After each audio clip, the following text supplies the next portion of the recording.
currently. You are listening to the song Bitter by this week's guest, the band Source. Hello, everyone, and welcome to another episode of Spiral Out Podcast. I am your host, Chris West. On today's episode, we have the very talented three-piece band Source out of Colorado. Source just came out with a new album called Emergence. The album is awesome. It's melodic, it's technical, it's dreamy, it's melty, it's heavy. It's very, very cool. Very, very good record. Their other stuff is very, very good too. They were a pleasure to have on the show. They're very funny people, very down-to-earth, cool guys. They're currently on tour right now in America, so check their website, and thank you for listening. Spiral out.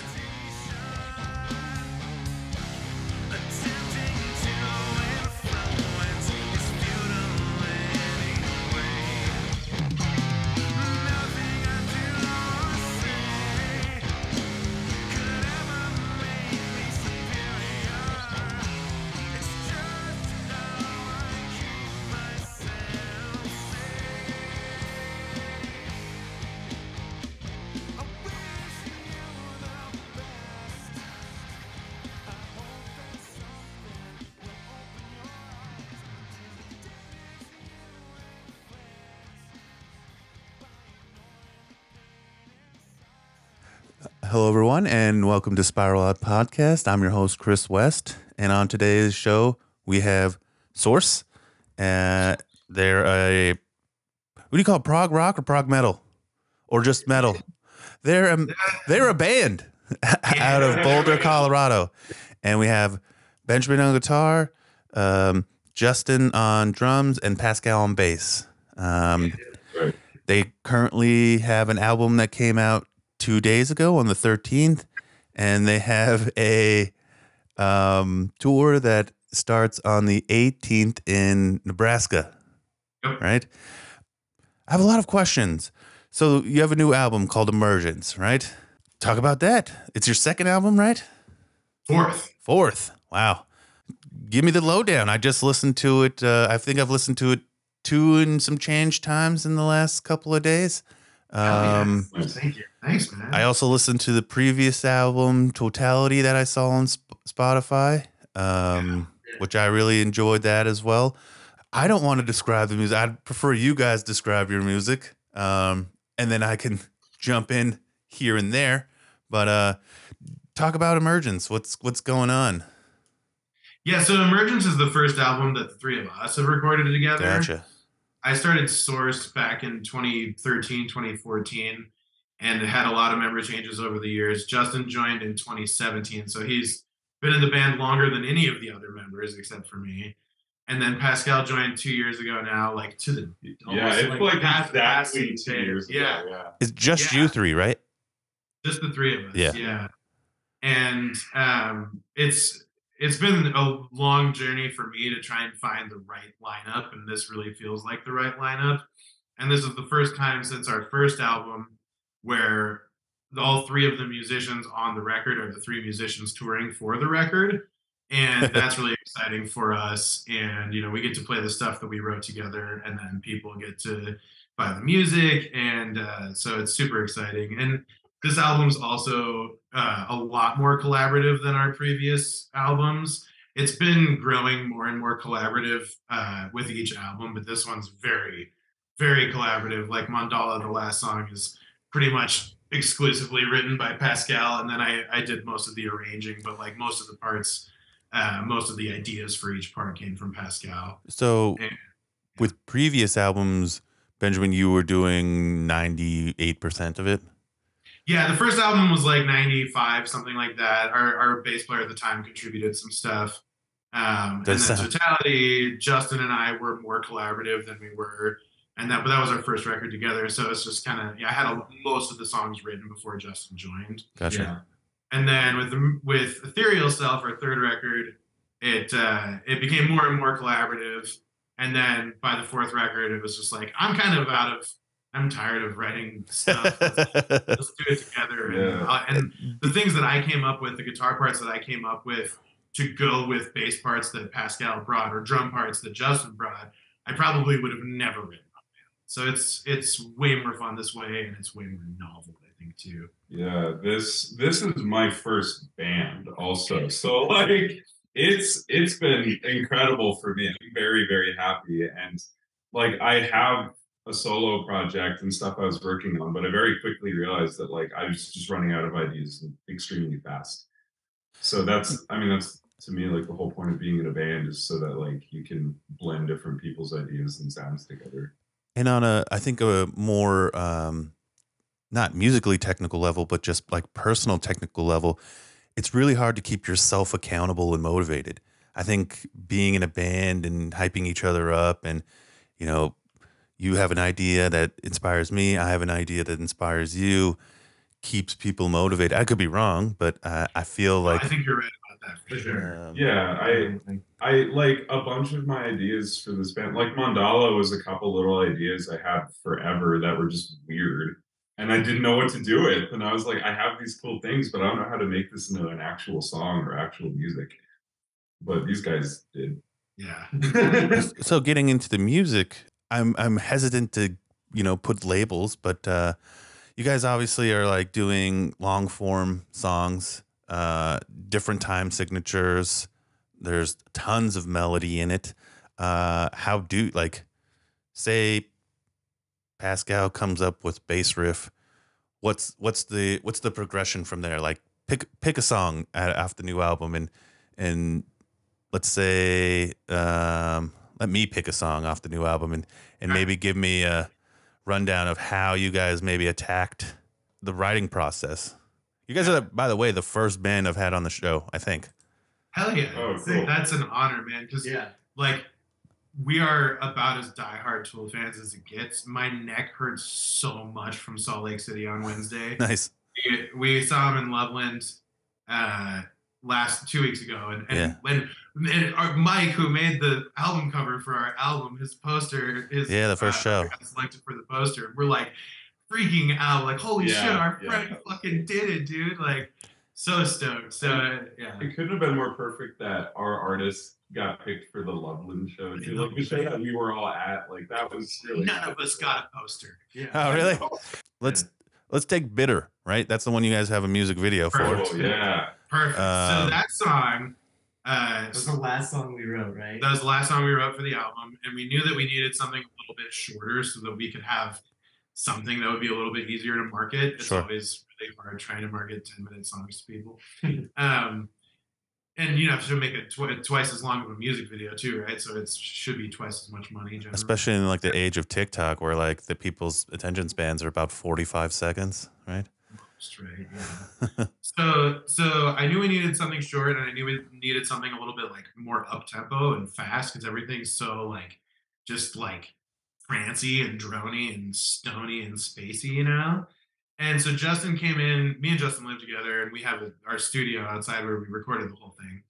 And he came in from practicing one day, and he's like, "Man, I just came up with this really cool thing. It was like a exercise that I was doing, but I turned it into this like drum beat, and it was fucking crazy." I'm like, "Is it in 4/4?" He's like, "Yeah, it actually is in 4/4." I was like, "Sick! We need something in 4/4." And so I'm like, let's just like jam on it and see what comes out. And so we got together as a group, and I'm like, all right, play this fucking thing. And maybe it was me and him at first. I can't remember. So it was, you guys had like just the initial two guitar riffs. Right? Yeah, I think there was like two guitar riffs. Yeah. And so they showed me the initial guitar riff and the drum part, and I actually like really did not like the way it sounded. It sounded extremely corny to me. But I sat with it and honestly just got really high and like wrote a part that I felt like blended the guitar and the bass lines together in a cool way. And then I brought that back to them, and then they both really liked it. And then we took that bass line and used that as one of the guitar riffs too. And then after that, the song just like kind of took off because he thought of like a cool chorus, and that's like, the chorus we wrote, like I just sort of came to me as we were practicing. Yeah. It came together really quick. This was the fastest. Yeah. Like every other song took like a year and a half each to write, but this one was like pretty much 2 weeks, 2 practices, and it was like. So when you say they came up with like their specific parts that you blended, you mean blended like in like Pro Tools or some shit? What I mean by that was like I took the rhythmic aspects of the drum part with the melodic aspects of the guitar and kind of deconstructed both of them and wrote like a bass line that kind of has elements of both of them. Yeah. And it was like a slower, kind of groovier thing before the song picks up. I could definitely tell each an individual technical style, and it all kind of came out individually and together. How is that process like when recording of like mixing, and who's the one who's like, we need more kick drum or cowbell? Is there like a specific dynamic during recording that? I think I kind of take the head chef role, if you will. And I've been using food comparisons a lot with music. I'm an executive chef. There you go. I think it is a pretty useful metaphor sometimes, because one of the most famous sayings is "too many cooks in the kitchen." Too many cooks. Too many cooks. You'll learn it. Okay. So oh, you've never seen Too Many Cooks? No. Oh, what? Get ready for something to fuck your mind. I like mind fucking. I'm into it. So yeah, when it comes to even just the writing process, like I think there has to be one sort of clear vision as far as arrangement goes. And a good chef is always going to listen to their sous chef and to everybody that works for them. And they're like, "Hey chef, this balance seems off," or whatever. Then they're going to take that in and listen and make adjustments or not. That's their job, right? And I think it's real similar with us. Like, I want to get everybody's opinions and I want to get as much creative input from everybody as possible. And then I feel like my job is kind of to make some executive decisions about arrangements and how long we do something for. And same goes in the studio. Like, Justin's in charge of his drum tones, and Justin's, the recording engineer. Justin does all the mic placement. We collaborate on which preamps we want to use, how we want to EQ stuff. And then, Justin goes and gets his drums sounding pretty perfect. And I may have minor things like the snare needs a little bit of this, or the overheads need this, or whatever. But for the most part, that's Justin's department. And then, like, Pascal's bass tone is Pascal's bass tone, Yeah, I just want to be audible and disgusting for the heavy parts. Really, yeah. You want to get that little fucking grindy. I don't know what you would call it. Your bass tone definitely. I play music, right? But I've never been in like a recording situation. Like I've dabbled here and there. I've been in bands, never like to the level your guys are at. But I find it always strange trying to describe tones, right? Oh, it's tough.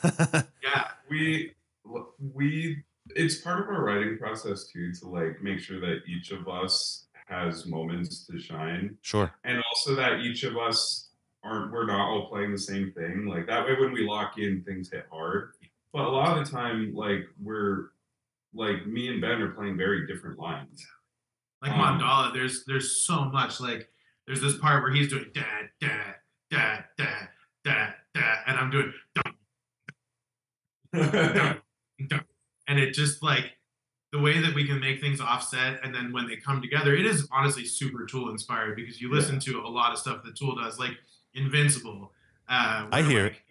Justin and Daniel start doing this like triplet thing over the 7, and it lines up after 3 bars or whatever, and then they all come together on this one thing, and it's just like like you're listening to that happen. They're masters. They're just masters at it.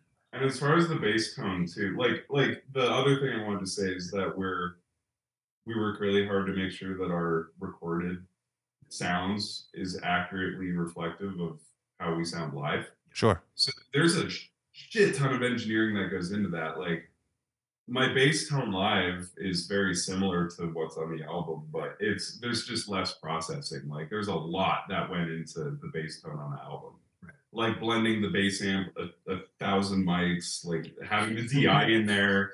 It's not just like one mic on the cab. Yeah. And it's worth saying that like we, specifically these guys, did all of the recording and everything ourselves, except for like the mastering at the end. But everything else was us. Excuse me. Are you guys recording like in a studio, at home, or in home studio? And again, in this day and age, that's not necessarily unique, right? And it doesn't mean it doesn't mean that it takes away from any of the quality of the recordings at all either. I do think it's unique in that we're actually using like live instrumentation and miking everything up and doing it like an actual studio, and it's not just like amp sims and program drums. And when you're recording the songs, like I'm sure you have to do specific things individually, but are you recording as a whole? Like, is everybody there? Yeah, so that's kind of, we've been tinkering with the process a little bit throughout the recording of this album. Emergence, the song, was live tracked entirely.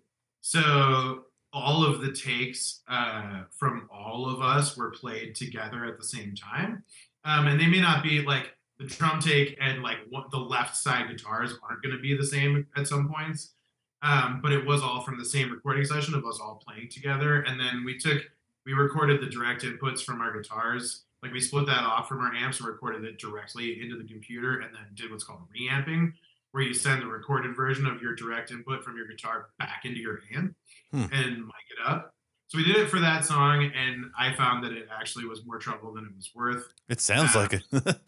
Yeah, the idea was that like we would get really live sounding takes and we'd be like really together with each other, and it definitely accomplished that. But there was a lot of stuff, like just variables that came into the picture that I wasn't stoked about. So and Emergence got recorded a year before the other songs on the album, Emergence, Cracking the Shell. And then the rest of the songs we all did at the beginning of February this year. And for the most part, we played all the songs together.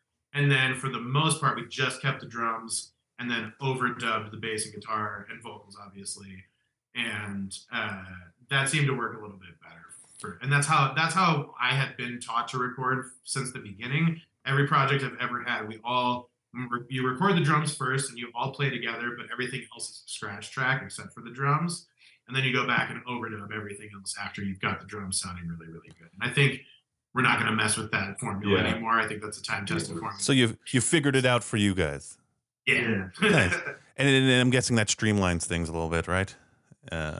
Sort of, yeah. I think I've decided that yes, it does. Yeah, it's making the most sense. So and allows us for us to get the cleanest takes. Yeah.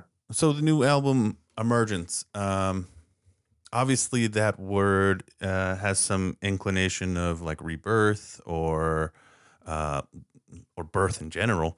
Can you talk about like some of the themes? Like I can't find any of your lyrics anywhere, right? Oh shoot, I can send you lyrics. They're actually on Bandcamp, nice. Which is cool. You can actually look at all the lyrics on Bandcamp. Well, when we put out the episode, I'll put a link for that for anybody that would like to. But I'm really curious about just, 'cause we've talked about the recording process, and hopefully we still, and I might cut this out, but it's really technical, right? Like, for the people that aren't into the technical side, like, let's talk about some of the themes and like what artistically brought you in this direction that you're going. And I'd like to hear from everybody, including you there in the middle, Justin. Well, I mean, just thematically, right? Like the end of Ethereal Self has the songs Larva and Pupa. And those songs kind of were like the prequel almost to Emergence. And really, like, I've kind of said, like, Ethereal Self is A New Hope. Emergence is Empire Strikes Back. And Resurgence, our next album, is going to be Return of the Jedi, basically. Gotcha. And so like the big story, like there's like kind of a big story that gets fleshed out through these three albums. But Larva and Pupa, we're talking a lot about the experiences I had during the lockdown of COVID and feeling like we were kind of forced into this like cocoon where we're like kind of learning to evolve into hopefully like at some point, hopefully we evolve into a better version of our own society and a better version of our own selves. And Emergence is about coming out of the lockdown and having to reintegrate into society after. I mean, for me, lockdown was actually kind of great because I was like getting free money from the government. Didn't have to go to work, and I live on a mountain, so we just, had some good Rosetta Stone times in the forest, Right. And so coming back to the world after that was very, very hard. And really, the album itself, like all the themes, are sort of processing all of the difficulty I had with going from this like womb space almost. I felt like for me the lockdown was kind of like this womb space, and then being birthed out into this world of suffering, and people are at each other's throats more so than they've ever been. Like everybody was so shitty to each other over the past few years, and so most of the album is kind of dealing with all of that, and also dealing with like losing all the momentum we had as a band. Like we were walking out the door in 2020 to go play South by Southwest for the first time, like our first big festival date. And our booking agent calls us like, yeah, it's canceled and the world's over, So I think those are kind of a lot of the themes for me lyrically. I think the way that really ties in musically is there's been this very hard, I think for all of us, it's been very hard to find connection since COVID, because it like everything that happened made everybody so polarized. And like, people lost friends, people lost lifelong partners. Sure. And the way that we all responded to this, it was basically like so many connection points in our community got lost. And so musically, to be able to, as a group, connect with each other and feel resonance and feel some sort of, brotherly love for each other, I think that's the medicine of the album that we put into music, That's what I would say. And musically too, there's a few repeated ideas and shared motifs among songs, and I think that'll be like very, very apparent on the next album. Yeah. That there will be a lot of like callbacks to this one, or things just like recontextualized, which is a thing that I love. I love hearing the music, and I love being able to do with this band now. Because it's like building a language. You're like, oh wait, that's that part from that other song. But yeah, I get what you're saying. Almost like a longer theme than like when you have parable and parabola. Like it's obviously two different songs, but kind of an intro. But you're talking album, like having these elements like over albums over the course of an album. We even done that too. We're like Cracking the Shell and Emergence are kind of like one song, really. Like we put them out as an EP, but they kind of like flow right into each other. And also The Impulse and A Path Out, it was written as one song, but there's kind of this perfect spot to divide it into two kind of more digestible chunks. Yeah, and you have all that fractals everywhere. Right. And even between Pupa, the end of Pupa and the beginning of Cracking the Shell, the first noise you hear in Cracking the Shell is the end of Pupa. Is that's two different albums? So Pupa's the last song on Ethereal Self, our third album. Yeah, and then Cracking the Shell is the first song on the next album, which is Emergence. Is the Ethereal Self on Spotify? Oh yeah, yeah. Why didn't I see that? All four albums are right there when you first look at our page. Give it a spin; it's fantastic. It's good. Yeah. Because I tried to make it a point to listen to everything. We've got 4 albums, and they're all pretty. and pretty different. I did miss it because I saw the logo or the cover, and I thought, for some reason, I don't know why it didn't like come up for Spotify. I'm going to cut this out, by the way. But Spotify sucks. I hate Spotify because now I feel like I'm missing stuff. You're missing. I want the whole story. No, I'm just kidding. Because I think with a guy like me who's into the music that I'm into, one thing I do appreciate is effort, right? And whether that means like effort in musicianship, effort in like themes and stories, and just not just like I'm gonna write a song in 4/4 and put it out. And you can have heart in 4/4. Like everybody has that favorite Nirvana song, right? But I do really appreciate when bands go like just that much further. Again, I'm not that well versed in time signatures, and I understand, like 1, 2, 3, and then 7 over here. I understand the concept, but like to come together musically is out of my wheelhouse. Sure. What? Not many people do that, like, so most of the bands that we play with, they don't ever explore the way that we do musically. And that was something that I think all of us have been doing from the very beginning. And that's why when you hear a band like Tool, you're like, oh, these people are doing it. Or you hear a band like, Frank Zappa and the Mothers of Invention, Sure. Mahavishnu Orchestra, or Shakti, or, like these bands that take music and explore all these different technical, musical, theoretical ideas, and then they also do it in a way that, like, somebody like you who doesn't understand all the intricacies of what they're doing is able to be like, wow, this is really good music. And maybe I don't understand what's happening, but I can feel on some level that these people have a deeper understanding of what they're doing. I understand the concept. I don't necessarily understand the math, right? Like, well, you can sit there and count it out. You got to make yourself do it. That's the problem. Is like I'm like, no. Like I know how I can feel the rhythm, right? Like you understand, like this isn't in 4/4, but I can sway in a way to where it's comfortable and I'm in the groove. But like Numa, right? Like Numa is one of the songs that's like 27 or something like that. Yeah. But you don't ever need to count it because you just need to know like what the melody, like the melodic rhythm. Exactly. And the important thing is that like it does groove and you can't feel it. It's not just like arbitrarily complicated.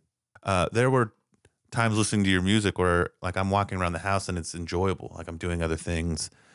I've listened to some math rock where you're like, God damn, I can't even listen to this. Like I really, really like Meshuggah sometimes. It's not a like walking around the house vacuuming band. Cause I just, it skips in my brain where I'm like, wait.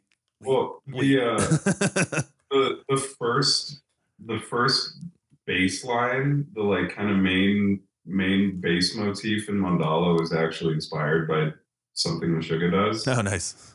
Which is just like they'll repeat a pattern and repeat a phrase, but every repetition they add to it. So exactly. Longer and longer and longer, and it's that like I said earlier, it's like a weird idea I had. I didn't know how to turn into actual music, but Ben and Justin helped. So we were talking about themes. Where does art and visuals come into there now? Like how do you start to visualize your project that is ultimately audio into something that you see? Like, well, this album was a little different. The last album I spent way too much money on art. Have a bunch of different pieces, and it was super cool. And we have this limited edition box set. We still have a couple copies left. It comes with this big art book, and all of it's in augmented reality. Misha George, if you know him, I do know Misha, buddy. Yeah, so he did all the augmented reality for all our stuff, and it was super cool, and it was really expensive, and I can't afford that right now. So obviously, we wanted to have something real and, a real artist make the album cover. And Mike and I had been talking for a while. We actually used one of Mike's pieces on the last album. It was one that he did for Invincible, but we got the license for it to put it on the album cover, on the back cover. And then we were like, yeah, we really want to make sure we want Mike to do like a specific piece for this. Because what Mike does is he listens to his song and then he paints the song, basically, right? Yes. And so we had him listen to Emergence, the song, which he like loves, and he's texting me all the time like, God, this song's so good. I love the harmonies in this section, like all this, right? So that in and of itself, to be able to collaborate with somebody who doesn't necessarily speak the musical language, but we speak the language of art together, and we get to complement each other. And Mike just like, as soon as I saw it, I was like, oh my fucking God, like this is the song. Like you did it, dude. Like you just made the song like come to something visual, like something living, like that I can see. Like it's so cool. And then Misha animated the whole thing. It looks super sweet. And so that was super fun. And then for the rest of the booklet, I just typed in lyrics from the album and use some reference images to give Midjourney some psychedelic guidelines, right? But I'm basically just typing in lyrics from the album into Midjourney, and all the rest of the packaging was AI art. And Midjourney is cool because Midjourney is actually generative. It's not stealing other people's art. Midjourney is an AI that generates its own imagery, and it can be inspired by other imagery, but I use the Midjourney. image that it makes, it creates every single pixel itself. And again, this podcast has been based in the art world, and there's definitely like a struggle, right, for artists visually with AI, but for, you know, like a band that, I don't want to call you guys a struggling band, but for a struggling band. Yeah, we're where you're struggling. All right, for a struggling band, like, you know, money is tight. You guys are trying to start your, you know, careers, and it's really hard to shell out thousands of dollars for art. And again, I know this is controversial to say on a podcast that focuses on art, but you know, we are just trying to do our best. We're three schmucks with the only financial support we get is what we provide ourselves or what fans help to provide us through like merch and ticket sales. Do you guys have day jobs? Yeah, they do. Yeah. I know. Yeah, you live in the mountains. You're living off the land. No, I'm just kidding. I spend all of my time booking, like, so this 25 show tour, I booked pretty much every show myself. That took 6 months, and everything's booking 6 months out. So if I want to do a tour in the spring, I have to start booking it right now, which I'm going on tour right now. So it's like, it's so much work to keep up with everything that, like, the amount of times I actually pick up my guitar is very, other than when we have band practice. And like, usually like at band practice, like, I haven't touched an instrument in like a month or like a week at least, you know, depending on how often we've practiced. Because the rest of the time I'm just sitting there doing work, or like we're adding lights to our show this time around, and programming the lights has been just an absolute nightmare. And like we're finally making headway. But it's like, you know, so like we're recording everything ourselves. We're mixing everything ourselves and producing everything ourselves. We're booking all our own tours ourselves. We're completely self-managed. We're providing all the funds for our band ourselves. So it's like it is a full-time job.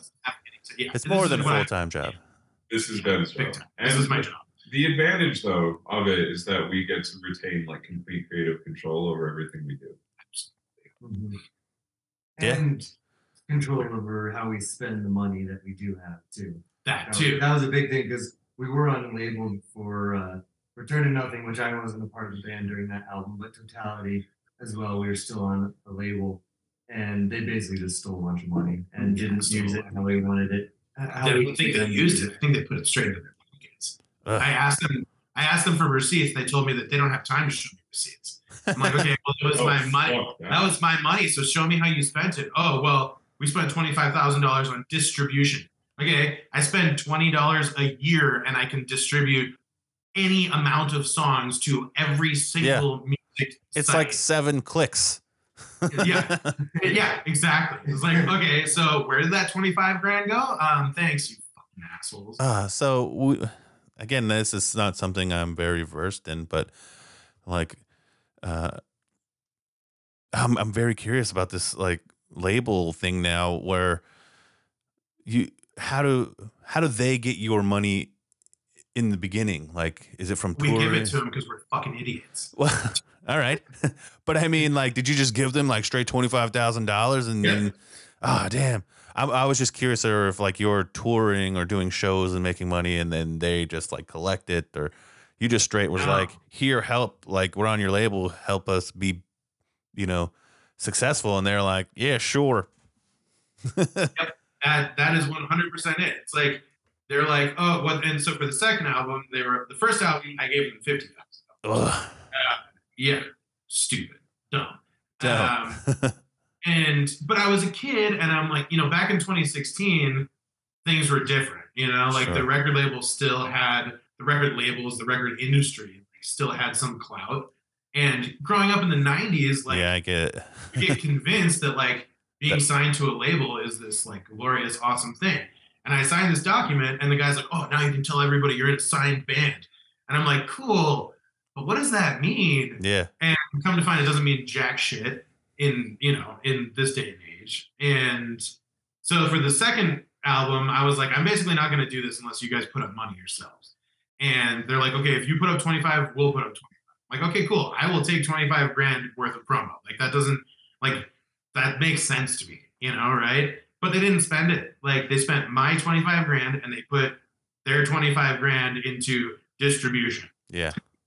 Which is just like, oh, okay, so you guys didn't do jack shit. You just and they spent maybe 30% of the money I gave them. Does that mean they actually put CDs in stores though? Is that what they do? Not for totality, no. I told them I didn't want to do physicals because it didn't make any sense. And like for the first album, we did physical distribution, and I went to a record store in Denver and I saw my album in the record store, and then I had to give money back to buy it because record labels or record stores returned the albums that didn't sell. And I was like, okay, this is really stupid. Let's not do this. So it sounds frustrating.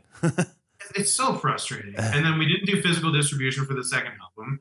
So it was completely digital distribution. And they're like, oh yeah, $25,000 went to record label expenses. Okay, cool, assholes. Yeah. I'm sure that it cost you $25,000 to promote my album. Along the same concept of kind of what we're talking about, maybe not labels, but we are definitely living in an age of like TikTok and Instagram and that kind of stuff. I want to say matters. I sometimes I wish it didn't matter as much as I think it actually does, but you have to engage like on these platforms and grow your audience. Are you guys conscious of this? And what do you do to engage your audience? And what are you doing to build a fan base? I mean, there have been people recently who told me, oh, your band's really good. You just need a better social media presence. And my response to them is, no, we don't. Because ultimately, like, are you like you are like our target audience, right? Like people like you are kind of our target audience. Do you have a TikTok? Yeah. How much time do you spend on it? A lot. Wow. Yeah. See, all right. Maybe I'm eating my words. I think so, bro. Because like I fought it for a while, and then and I'll get to what you want to say, Pascal, in a second. Sorry, I didn't mean to interrupt. But I am not like the like obvious TikTok person, right? You would think, but I would say I probably spend at least an hour a day on TikTok, and I would say I probably spend another hour and change, maybe 2 hours a week trying to get my shit on there.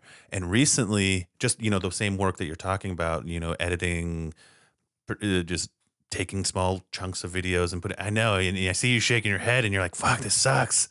But you're right. It's exactly what I'm doing. I will say this one thing. Like I did one paid ad for my last podcast video, right? I got 10,000 views in like 3 days. It's like, and I think I spent like $6 on it. And that sounds weird, but I mean, I got more followers in that 3 days than I had gotten in like a year. Yeah. And I don't know what that correlates to. I haven't really done the math or anything, but I mean, it must eventually help, I guess. I don't understand. Again, I'm no internet scientist, man. Okay, Mr. Scientist. So I think having like a legitimate presence on social media is important because we do live in a time where like people won't take you seriously if you don't. And we do have. And we do. And it's for sure. Organically, and we're very good about like actually engaging with people all the time.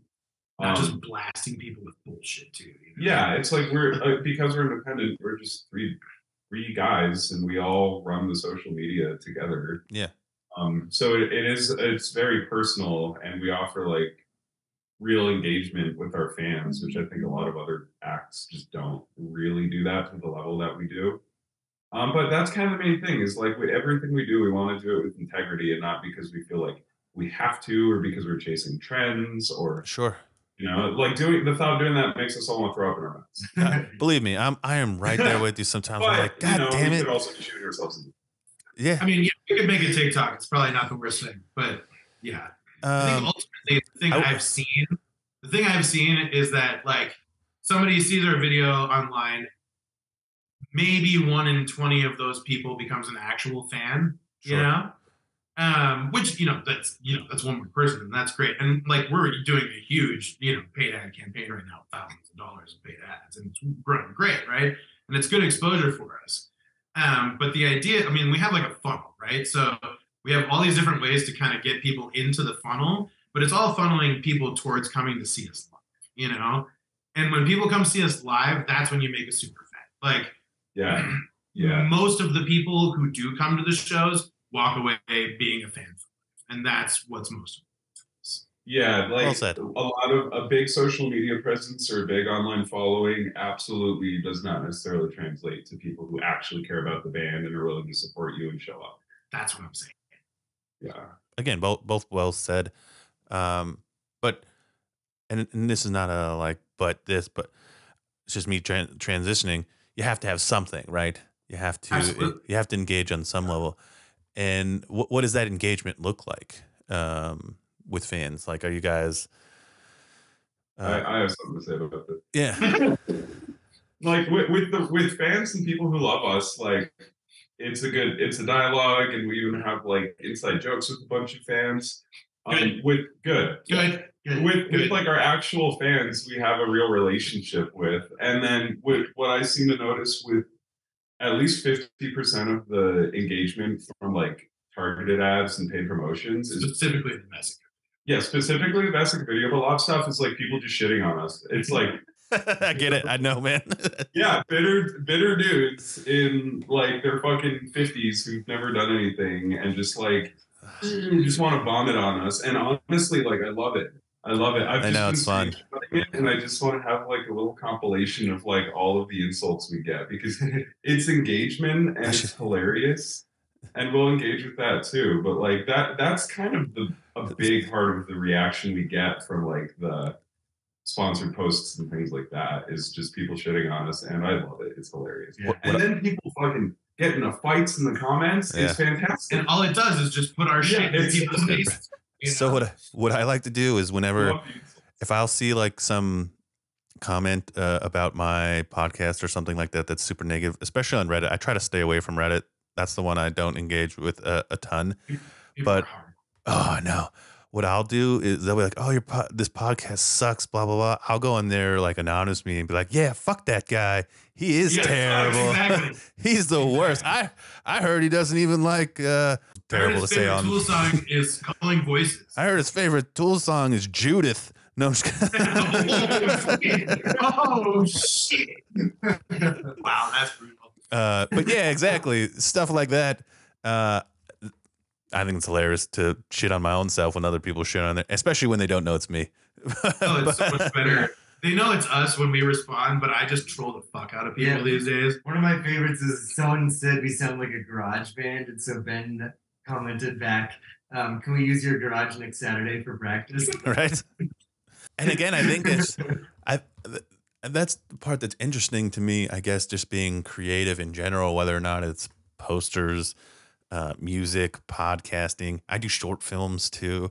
We live in an age where anybody can say anything about anything they want with little to no repercussions. Like, not quite true. Hate speech is getting shut down, which is sometimes, a lot of the time, most of the time, pretty great. So I understand what you mean. Like, there's a level of like nobody wants to be told something like completely racist or like threatening, but yeah, and like like most of the time, it's all fun and games until people start getting really actually mean. And like somebody made some comment about our friend who's an incredible performer, her lyric performance in the Vesica video.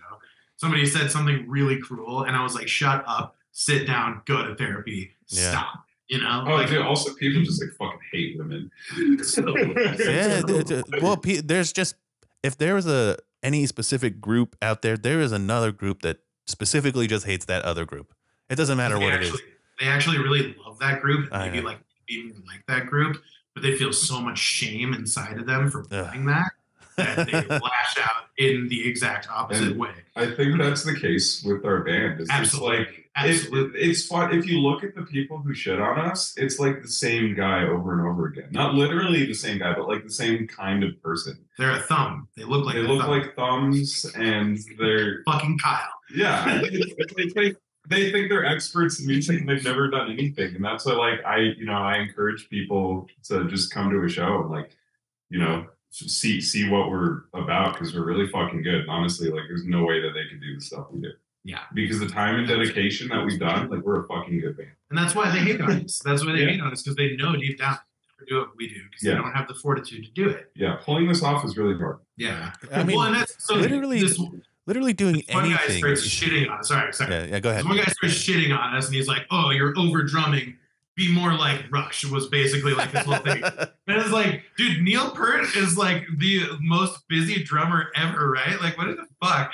So and that song specifically, like you're doing the most like simple pared back drums for like most of it. It's like very minimalist drumming, which. so anyways, it boils down. I'm trolling this guy really hard. And I eventually just say, look, man, I'm like, and this was really genuine. I was like, look, man, I'm really sorry that your music career dreams didn't pan out. Like, because ultimately, I know that that's why you're lashing out at us. And his response was, I'm sorry, yours won't either. Like, cool. Yeah, you're a good. Yeah. Thanks, dick. But I think what I was going to say is like, resentment is wild, right? Anybody that's doing anything other than the norm, right? It's not necessarily normal to like not have a 9-to-5 job and just dedicate your life to music. Some people, like you said, just completely just resentful and jealous. And not only that, like I find these online critics to be sad, really, I mean, they're so lonely. Hopefully they like turn that anger into gold though. Like the first time I saw Tool, I was jealous and resentful and bitter because I was like, I had just stopped playing music. And I feel like I had given up on my dreams, and I saw them, and I had a horrible time the first time I saw Tool. Like I didn't enjoy it. I just felt jealous, and I walked away from it feeling really, really gross and like ashamed of myself, which is one thing I love about Tool is like, here's this really ugly fucking side of you. Look at it. And that inspired me to like get back into music and start writing my own music. And that whole process led to me joining this band. And so, like it can motivate people. Sure. Like hopefully if you feel bitter and resentful towards other people, like do the stuff you care about and do the thing you want to do, because then it doesn't matter. Yeah. And like Ben's ability to do Source full time and put so much into it has allowed Justin and I to have day jobs and be in a project that we love too. Like people on tour have been surprised when they find out like I have a fucking day job. And what is that day job? I manage a nightclub here in Boulder. Justin? I'm a sound engineer. Oh, yeah, that's right. Staging sound, so it's kind of related. It's still fun, right? I enjoy it. Like, I mean, I'd always rather be on stage, but like the next best thing is making a band sound great. And that's part of how we get to sound good. It's like Ben and Justin know so much about music production and sound engineering and performance. Like it goes a long way. Give me 1 second. We're jumping around, so I want to make sure I'm hitting like a couple of. It's been a fun chat, man. We really appreciate it. I'm trying to make sure like we get to the music part, like, or at least like like we're hitting a bunch of different topics, right? We're talking about online stuff. You touched on the pandemic, and we're talking about themes. I want to make sure that we like bring it into you guys, right? Like, what message are you guys trying to get across as a band? Like, where do you see yourselves in the next 6 months, 6 years? I think all of us have like our own, like we all have a shared vision, and we all have a shared thing that we want to express. But then I think all of us also have our own individual things that we bring to the table that make us unique. And that's what makes the band a unique constellation of people, if you will. And so I don't know, like Justin, you tell it. What are you trying to express as a musician? What do you want people to feel when they hear you play music? I want them to be inspired. I want kind of like what Pascal was saying, like how he got inspired by Tool. Like I love it hearing stories like that when people listen to our music. So yeah, I want to inspire people to create and And Justin, what is your goal like as a musician? Like, where do you see yourself? I mean, I just want to be, doing this, and I love playing live. I love playing in front of people. I love recording. I love the whole process about being in a band. So just doing this and doing it more like. Yeah, you want to do cool shit. Yeah, I like live sound engineering and stuff, but yeah, if I could do this more full time, that would be a goal for me. Really, is to focus more on making music and getting paid. Yeah, right. And getting paid. I mean, we barely make money. I mean, it's rough. It's rough. Yeah, and that's why it's funny when people are like, oh, I'm not gonna fucking like your band sucks. I'm not gonna pay you. Blah blah blah. But dude, it's at this point, we're not doing this for the money. We're not fucking making money. Yeah. Do you really think we were trying to get your money? Yeah, it's like the last thing. I mean, we need it so that we can keep going. Yeah, I'll take it. Yeah, we would all be doing this like just no matter what, pretty much. Like we're compelled to do it regardless of making money, but we also want to make money. We want to play big shows for big crowds, make a bunch of money, have a bunch of fun. Like that's like liberation. And have a dope life. That's really what you're doing. You want to have a good life doing something fun that you enjoy doing. I mean, ultimately, right? Yeah.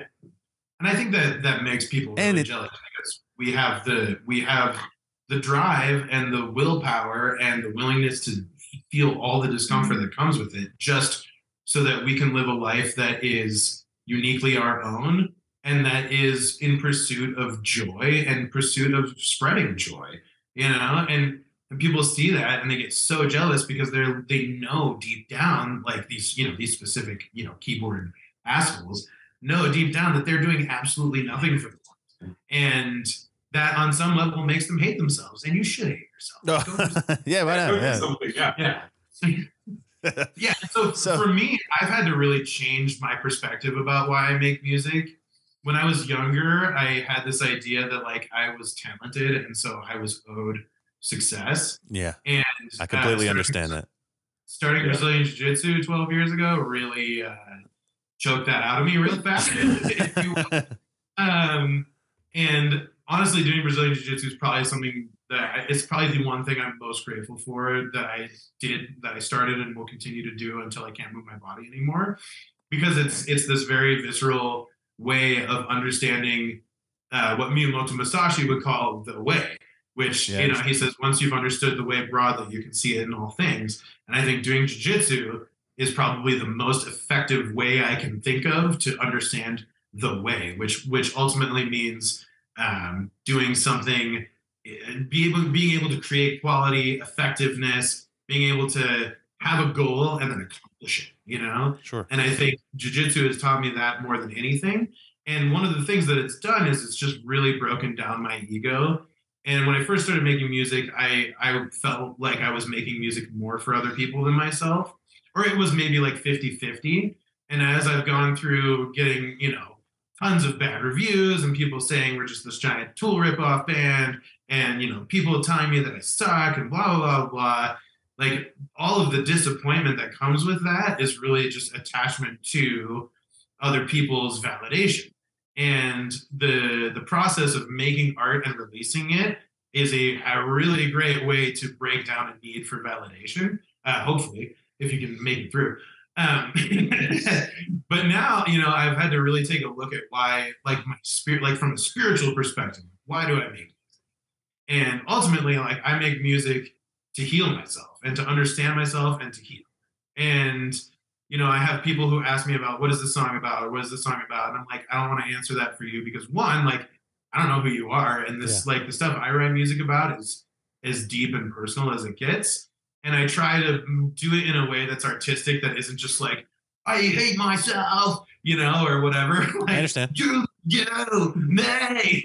And like, I try and do it in a way that's artistic because I think that it's more authentic too, in that like I'm a very emotional person, I'm a very right-brained person, and the way I express myself is very right-brained and very abstract a lot of the time. But it's for me, it's a truer expression to say something in a way that's like would evoke emotion versus actually describing what I'm feeling, if that makes sense.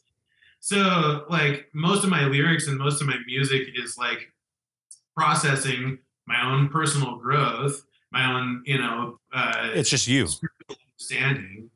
And so I think I just do it for myself now. And like, yeah, I want to play huge shows and I want to inspire people and I want to give people an example of what it means to be doing the work on yourself, and that's why I share my art. I share my art so that I can, have all of the benefits of being criticized and being seen.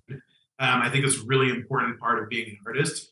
But I also share my art to give an example of what it means to be, living in an authentic and passionate and truthful way with yourself, which doesn't always mean, the good stuff. It means facing all the stuff that a lot of people just pretend they don't feel, and I want, if I could get anybody to take anything away from our music, I want you to feel the things that you've been keeping in the closets. Gotcha. Yeah. For me, like music is a very good barometer for where I'm at mentally and physically and spiritually. Like if I don't have my shit together, I can't fucking play music. I'm not inspired. I can't write. And I want to be able to do it. So like I have to have my shit together enough that I'm able to do this. And that's like the spiritual side of music for me. I can tell when I'm off. I don't play music. I can't play music. I'm not inspired. And then I listen to that and try to figure out like why is this happening so I can correct it because I love doing this. So as a three-piece, right? There's three individual people. Sorry, just the way that I said that made me laugh. And it's not right, but it is like it is a thing. Like it's an important thing to keep in mind. Well, that leads me to my question: is like what do you guys do to not get on each other's nerves, right? Because you spend a lot of time together. It's like a little family. And B, how do you bond? And other than musically, like, do you share similar interests? Like, what is it about each other that makes you guys click so well, as opposed to, and I don't want to bring up, any negativity, but let's say the past people that have been in the band, like what works now that didn't work before? Because I feel like you got, just from this conversation, I feel like you guys click, not just musically. For sure. Yeah. Yeah, we wouldn't be able to do this if we hated each other. I think the fundamental thing is that we all have a certain amount of dedication to self-awareness. And the other people, actually every single person that's been in the band doesn't really know what that means up until this point, right? Like everybody else other than us doesn't even know what having dedication to self-awareness means. You know what I'm saying? And so like all of us are really sensitive and we can read each other really well. We're good at giving each other space. We're good at knowing, what's going on with somebody else. And like we butt heads and we have issues, but then we're adults and we talk about it. And we're all of us willing to look at ourselves and look at the things inside of ourselves that can be contributing to the dynamic that's uncomfortable. Sure. And we're all willing to take responsibility for it. And that's so essential in a relationship. And people spend their whole lives not being able to find one person that they can have that level of intimacy with. And we have three people, and it makes it more complicated for sure. But like, I think all of us have the skills to be able to navigate an intimate relationship with three people. And let me tell you, it's intimate, dude. Like, Pascal smells my farts and I smell his food poisoning armpits. All your farts, I think we made up for with my fucking that was poisoning on Tuesday. We played horrible. We played with Schism, who, if you ever have, I know that. They're the nicest dudes. I love them so much. Yeah. They've been so supportive of us over the years. And we played with them in Rochester, New York. And Pascal thinks the citrus at the bar was wrong. Well, it's weird because like typically it's not too bad if a bartender handles stuff with their hands because like it's just going straight into alcohol and sterilizes. But I got horrendously sick. I couldn't keep anything in my body for like 5 days from a drink. And it was other band members from other bands also got sick that night. But I think it was the bar. Joe from Schism too, and the whole place smelled. Dude, yeah, I mean, we walked in there and there was fucking puke in the bathrooms before they were even open. Sounds like a health department concern. Dude, it was wild. And Rochester, New York doesn't have a health department, I don't think. I made it a fucking nightclub now, and like I'm not even more upset and way more on top of that shit. But yeah, absolutely disgusting. But yeah, it's very intimate, and I think we all have a lot of mutual respect for each other. That goes a long way. Yeah, there's a trust, right? Right, with the not only do you trust your group musically, but you have to learn to trust them as people. Yeah, and honestly, like the best bands have some level of what we're talking about. Like, oh, I'm sure. Like you look at like Led Zeppelin or Pink Floyd, like their relationships were so intimate that like Pink Floyd specifically, like the last time that David and Roger toured together, they pointed their buses away from each other, so they didn't have to look at each other, you know. But like it's the amount of intimacy that is inherently experienced by making music with other people is so intense that like when people come up to me and they're like, "Hey man, we should jam together sometime," in my head, that's like almost like saying, "Hey man, you should let me jam it in you sometime." You know, I don't know you, and I don't want to know you. Yeah, it's a really intimate thing for sure. Ben is right. It's like jamming it into me. No, I'm just kidding. This is just the time constraints too. Like this is a full-time thing for all of us. We're trying to get as much expression out as we can this way too, and also like I still have that side project going, and I want it to be collaborative. Like Justin's doing drums for a song that I did guitar parts and bass parts for, but like because I trust him to know what I want done there. I don't want just like anybody drumming over my music. You're like, I have standards, all right? Only this guy. I'm just gonna let some dude jerk off on my chest. And I trust it though. It was like I sent you this thing and I was like, here, just like fucking do whatever you want. And then the stuff you brought back was like exactly what I was hoping for, you know? When I first started listening to your band, I wanted to stay away from this question, but I think we have to touch on it a little bit. There's an obvious Tool influence, right? The question is how do you personally make yourselves distinct? Because I hear elements, right? There's certain tones and a certain progression, not all the time, but sometimes very short, where I'm like, I know that.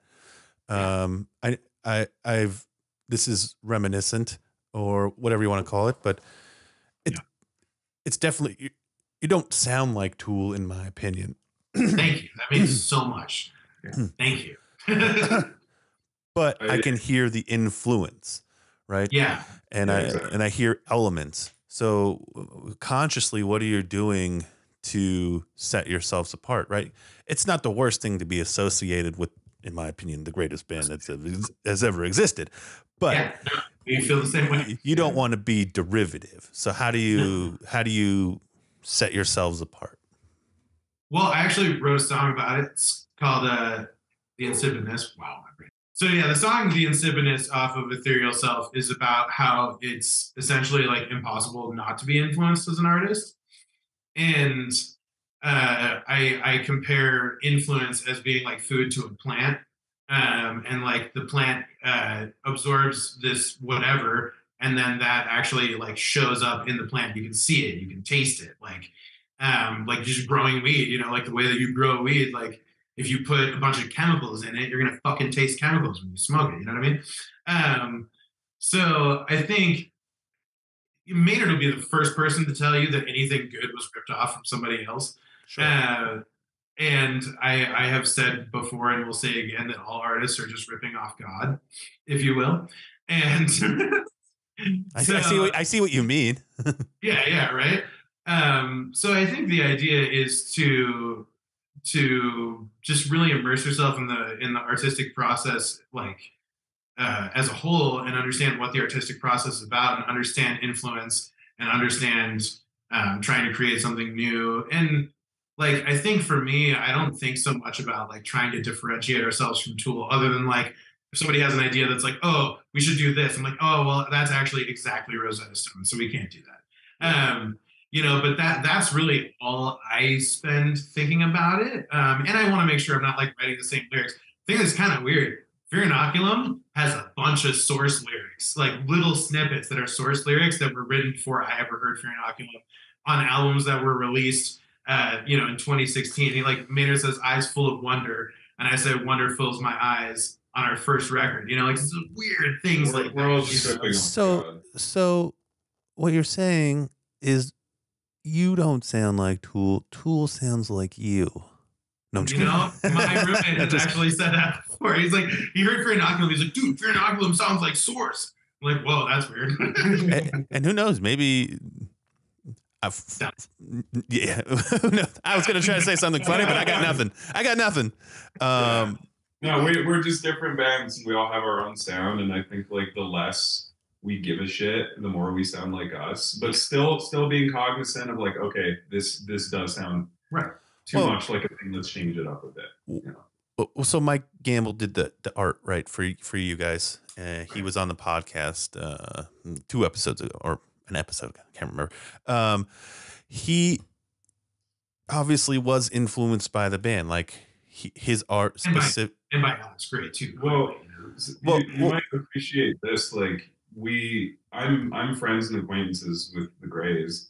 And I gave Alex a copy of the new album, and like immediately he just like fucking fangirled over Mike's art. Like he loved the art. And I, that was really cool, and I got to share that with Mike. But it's funny because people have been like, it's just ripping off Alex. But I don't know, Alex thought he loved it, and he didn't fucking think that whatsoever. Yeah, I didn't think it either. Yeah. I guess where I was getting to with that statement was just like, we can't help what influences us, right? We should embrace it. Yeah. And as long as we're not, and I'm not talking about you specifically or Mike, because I don't think either of you are doing this, but as long as you're not blatantly stealing, we can't, again, like I said in his podcast, without exploitation films, there's no Tarantino, right? Without, Alex Gray, who knows what Mike's art would look like? Without Tool, who knows what your guys' music would sound like? Well, and like the inspiration might not be there to even become musicians in general. For me, it's, I don't know, Mark Maron or somebody. And Tool even, I love this. I love the whole universe of things and art. And so Tool was fucking ripping off Killing Joke. Yeah. Their early stuff. And like, it's funny because, like we said, we're all ripping off God. Like, a lot of psychedelic artists and visionary artists get accused of ripping off Alex. But when you've done psychedelics and you've been in that realm, you realize, like, oh, Alex was just one of the first people to, like, bring it back. It's landscape paintings. Yeah, it's landscape paintings. Yeah, interdimensional landscape paintings by Alex Now. Yeah. He's just very influential because he was, like, one of the first people in the space to, like, do it. To, like, articulate it visually, yeah. Yeah, and have the skills too. Like, dude, his whole background like primed him to be able to do that. Yeah, like, his knowledge of human anatomy. It's fucking check out Entheon if you haven't, dude. What? That place is amazing. I know, I want to get up there. It's just I'm in Vegas. It's really far away. Oh, but you've been to the Meow Wolf Vegas? Yeah. You've seen the Alex and Allison installation? Yes, a couple of times. I want to go so bad. Yeah. It's fun. So obviously want to go to that. So I'm going to end on this last question, and I'd like each individual person to answer. If there's somebody new that may have not listened to your music, where do they start? Where would you like them to start with you? Like, what song specifically do you think, like, this is one I would like to share with the world? I know it's like there's a lot, but I know it's a hard question. That's a good question. That's a good question. I'd probably say Vesica. I think that one. What is it about that song specifically? I don't know. I think it just kind of showcases the best of what we've done, like especially in this like trio, the collaboration of us on that song. I just think that one, the way it came together, just it's kind of special. Yeah. Let's go. Even though I'm not on this one, I would say Ethereal Self. The song. Yeah. Yeah. I think it's a really good representation of like a lot of what the band does. And it's one of my favorite songs to play live. That was like it's not on this album, yeah, but it's awesome. Yeah, so I guess the other one to mention would be A Path Out and the Impulse and A Path Out. I think that one really shows where we're at as a band now. And what's funny is like some of those riffs were actually written by the previous bass player. And Pascal came in and we had some parts, and then like he brought a bunch of other parts to the table that fit perfectly. But the way that song, like, you know, it's 12 minutes, it's split into 2 tracks, but we look at it as one song, right? And it's almost 12 minutes. And all of the different things that we're doing on that, I think really showcase what we're about. And just lyrically, like that's as true to my intention lyrically for what I am trying to express with my music and the reason why I make music. That one really is as close as it gets to perfect. And Vesica too. Like for me, the lyrics to Vesica are just like, this is what I was really wanting to do with this band forever. And the whole song, I mean, the whole album is just really fucking good, and I'm really proud of it. And it sounds so good. God, it sounds so good. For a garage band? Yeah, for a garage band. I really enjoyed the whole album. Like I said, I listened to it a couple of times. The song Bitter stands out for me a lot. The opening... Cracking the Shell. Yeah. Stands out. Another song that's not on that album that I really, really, really enjoyed was the Changes Constant. Yeah, we should bring that one back. That one's going to be fun with lights too.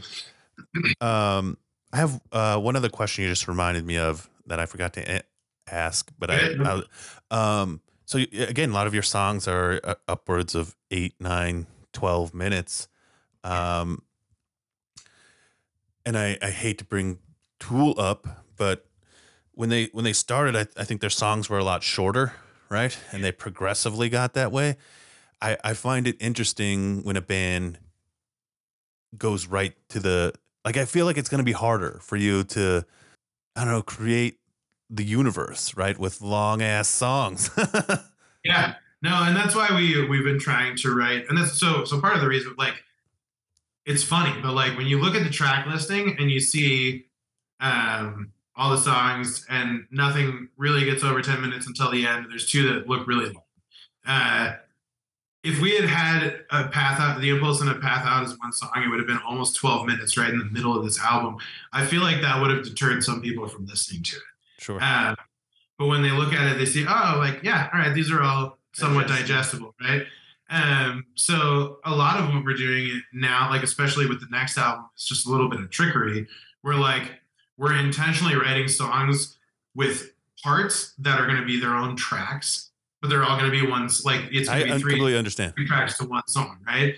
And when we're consciously choosing that, we can actually make a song within a song, and we can release one part of a whole song as a single before the album's out. And then people they won't actually have heard the whole song when they get the album. Yeah, one thing that was kind of disappointing about this album was we put out almost half of it as singles before the album dropped. And I don't think anybody else is disappointed by that. But for me, I'm just like, oh, there's not that much stuff that people haven't heard yet, other than like the mix is different on Vesica and Emergence, and it sounds better. And we added an extended guitar solo in Vesica, and we added a cool little intro in Vesica. So they get all these little niblets. But like the next album is going to have ideas that are going to be singles. I understand. But then, like when you listen to it, there's going to be a whole intro. No, it's a really, is this that? It's a really interesting idea that I look forward to that. Actually, it's a really interesting idea. Yeah, we have 2 songs, maybe 70% written for the next album, and they're really good. They're really cool, excited. And like again, it's like there's influences in there people wouldn't realize. Like I love Yiljerta. And one thing that they do is like reuse ideas in really creative ways. And like they break up their stuff like that. So you hear a riff in one song, and then it comes back 4 songs later in a different context, and it's just like a language, and it's cool. And I wanted to bring some of that into Source. Yeah, and then you're like, I have this idea, but I'm not done with it, and you can just keep working it and build like a cohesive language. Yeah. You may not have heard of this band, but I heard a lot of elements. It's an older band that isn't really around anymore. But have you ever heard of the band One Side Zero? No. I've heard of them. I don't know if I've ever checked them out, though. They never got really, really big. But there are definitely, again, without you guys have ever hearing the band, I would check them out. It's a little more radio friendly than what you guys are doing, but their combination of melodic lyrics and definitely not as technical as you guys, but it was very reminiscent of me, and I really liked that band, and they never got to play. So I enjoyed it. Your music brought a nostalgia back for a band that I forgot about. So yeah. Thanks. Cool. Alrighty. I kind of don't want to end on that. So please, what lasting thing would you want your audience to walk away with from this episode? If they're a new fan, if they just found you from this podcast, what's something you'd want them to walk away with? I guess I'll say the thing that I say at the beginning of every show, which is we are Source and so are you. And the idea behind the name of the band is to kind of point people in this direction towards understanding themselves as being a channel or a extension of the creative force of the universe.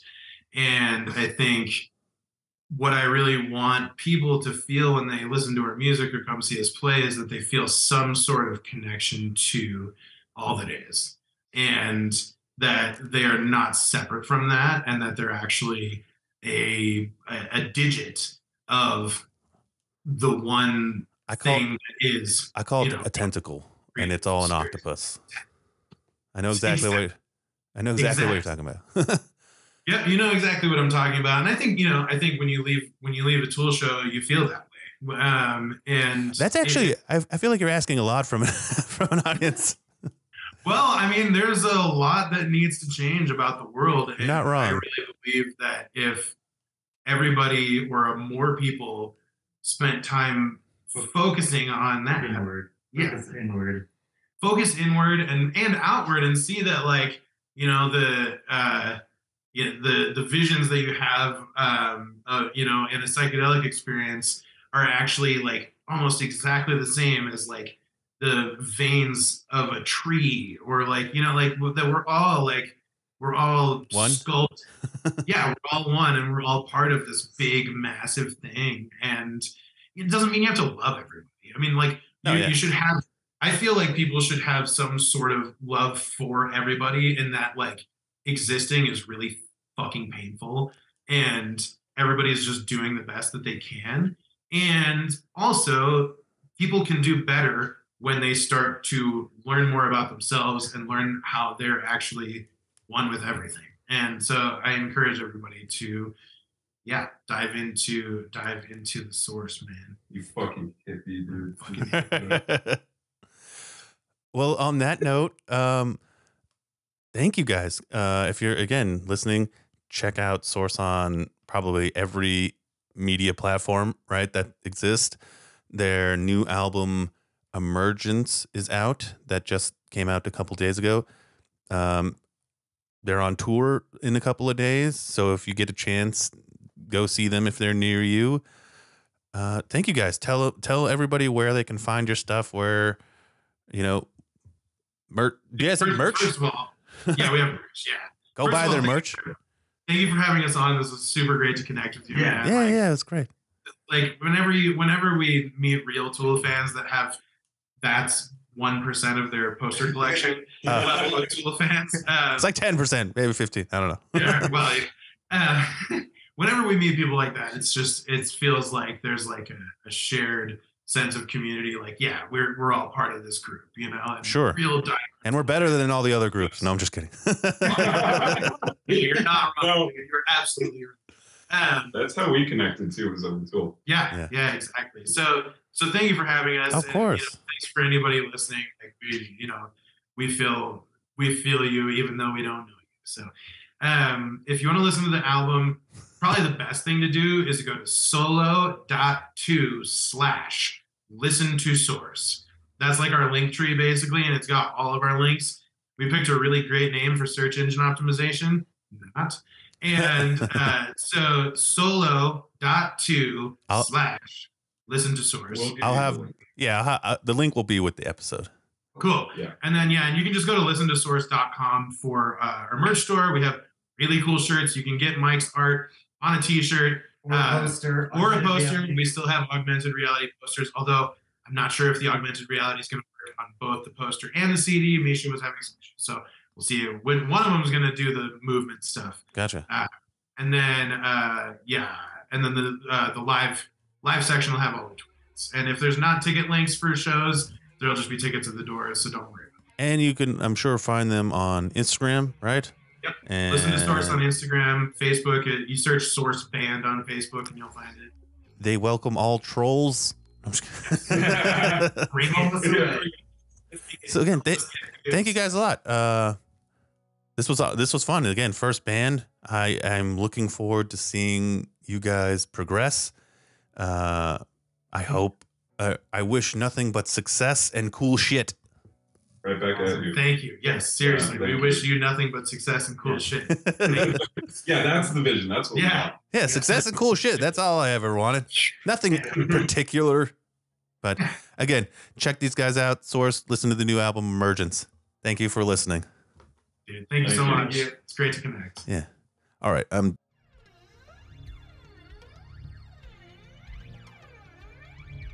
Spiral Out Podcast is produced by me, your host, Chris West, edited by me, researched by me. Everything is pretty much just done by me. Go to our website, spiraloutpod.podbean.com. Follow us on Instagram at spiral_out_pod. Facebook, Spiral Out Podcast. And again, if you want to see some of the images associated with this episode, click the link in the show notes and it'll take you there. Again, thank you for listening. Spiral Out. Pod dismissed. Wait, that's another show.